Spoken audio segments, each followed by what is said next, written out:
1954 දී රිලිස් වුණු සුපිරි මට්ටමේ ෆිල්ම් හතරක් තමයි මේ වීඩියෝ එකෙන් මම කතා කරන්න යන්නේ. ඉතින් සිනමාවට ආදරය කරන ප්‍රේක්ෂකයන්ට වගේම සිනමාව පිළිබඳ ඉගෙන ගන්න කැමති හැම දෙනාටම මේ ෆිල්ම් හතර අනිවාර්යයෙන්ම වැදගත් වෙයි කියලා මම හිතනවා.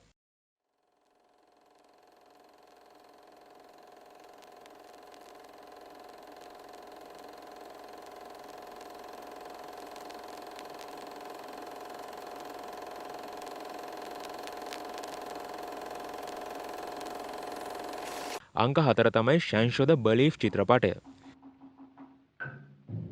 මිස්ටර් කෙනෙජි මිසොගුචි විසින් අධ්‍යක්ෂණය කරපු හොඳම චිත්‍රපටය වගේම ජපන් සිනමාවේ වඩාත් ප්‍රබල චිත්තවේගී අනුනාද ලබා දීපු චිත්‍රපටවලින් එකක් විදිහට ෂැන්ෂෝ ද බලීෆ් චිත්‍රපටය හඳුනා ගන්න පුළුවන්.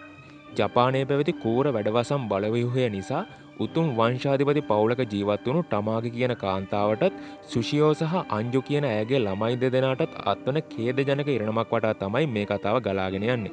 ඉතින් මිනිස් දුක් වේදනා වගේම සමාව දීමේ වටිනාකම් පිළිබඳ ගැඹුරු ගවේෂණයක් ලබා දීපු මේ ෆිල්ම් එක සිනමා ප්‍රේක්ෂකයන්ට විතරක් නෙවෙයි චිත්‍රපට තිර රචනය ගැන ඉගෙන ගන්න කැමති අයට ගොඩක්ම උදව් වෙයි කියලා මම හිතනවා. අංක 3 තමයි ඩයල් ලෙම් ෆ්‍රොම් මර්ඩර් චිත්‍රපටය. ඇල්ෆර්ඩ් හිච්කොක් සැකය ගොඩනැගීමේ ප්‍රවීණයක බව ඔප්පු කිරීමට සමත් වුණු තවත් එක් චිත්‍රපටයක් විදිහට ඩයල් ලෙම් ෆ්‍රොම් මර්ඩර් චිත්‍රපටය හඳුනා ගන්න පුළුවන්. තම ධනවත් බිරිඳගේ අනියම් සමඳතාවය සොයා ගැනීමෙන් පසු ඇයගේ ධනය උරුම කර ගැනීමේ බලාපොරොත්තුවෙන් තම බිරිඳව ඝාතනය කිරීමට දරපු සංකීර්ණ සැලැස්මක් වටා තමයි මේ කතාව ගලාගෙන යන්නේ. ඉතින් මානව සමතතාවල ඇති සංකීර්ණත්වය වගේම මිනිස් ස්වභාවය අඳුරු පැතිකඩයන් ගවේෂණය කරපු මේ ෆිල්ම් එක සිනමා ප්‍රේක්ෂකයන්ට විතරක් නෙවෙයි චිත්‍රපට තිර රචනය ගැන ඉගෙන ගන්න කැමති අයට ගොඩක් උදව් වෙයි කියලා මම හිතනවා. අංක 2 තමයි 7 සමුරායි චිත්‍රපටය.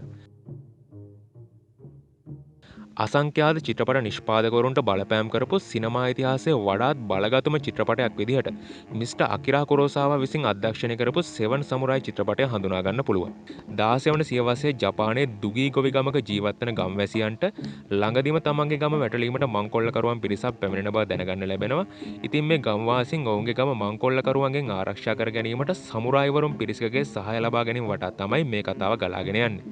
ඉතින් යුද්ධයේ ප්‍රචණ්ඩත්වය සහ මනුෂ්‍යත්වයේ ස්වභාවය පිළිබඳ කාලානුරූපී ගවේෂණයක් ලබා දීපු මේ ෆිල්ම් එක සිනමා ප්‍රේක්ෂකයන්ට විතරක් නෙවෙයි චිත්‍රපට තිර රචනය වගේම චිත්‍රපට සිනමාකරණය ගැන ඉගෙන ගන්න කැමති අයට ගොඩක් උදව් වෙයි කියලා මම හිතනවා.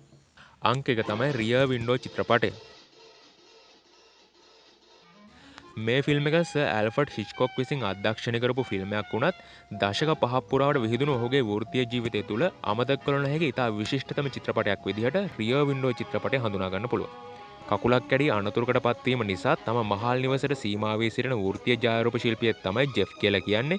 ඉතින් දින කිහිපයක් ජෙෆ් ඔහුගේ මහල් නිවසේ ඇති ජනේලයෙන් තම අසල්වැසියන් නිරීක්ෂණය කරමින් කාලය ගත කිරීම නිසා වැඩි කාලයක් යන කලින් ජෙෆ්ට තම අසල්වැසියෙක් පිළිබඳ සැකයක් ඇතිවීමට පටන් ගන්නවා. ඉතින් මේ අසල්වැසියා පිළිබඳ ජෙෆ්ට ඇතිවන සැකය වටා තමයි මේ කතාව ගලාගෙන යන්නේ. ඉතින් අභිරහස් සිදුවීමක් වටා ඇති ආතතිය වගේම සැකය විශිෂ්ට ලෙස ගවේෂණය කරපු මේ ෆිල්ම් එක සිනමා ප්‍රේක්ෂකයන්ට විතරක් නෙවෙයි චිත්‍රපට තිර රචනය වගේම චිත්‍රපට සිනමාකරණය ගැන ඉගෙන ගන්න කැමති අයට ගොඩක් උදව් වෙයි කියලා මම හිතනවා.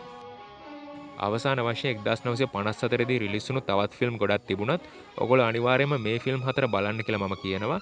ඒ වගේම මෙතන කියපු නැති ඔයගොල්ලන්ට හොඳයි කියලා හිතුණු තවත් ෆිල්ම් තියෙනවා නම් අනිවාර්යයෙන් මේවා කමෙන්ට් කරන්න. එහෙනම් වීඩියෝ එක මෙතනින් අවසන්. ඔයගොල්ලන්ට සුබ දවසක්.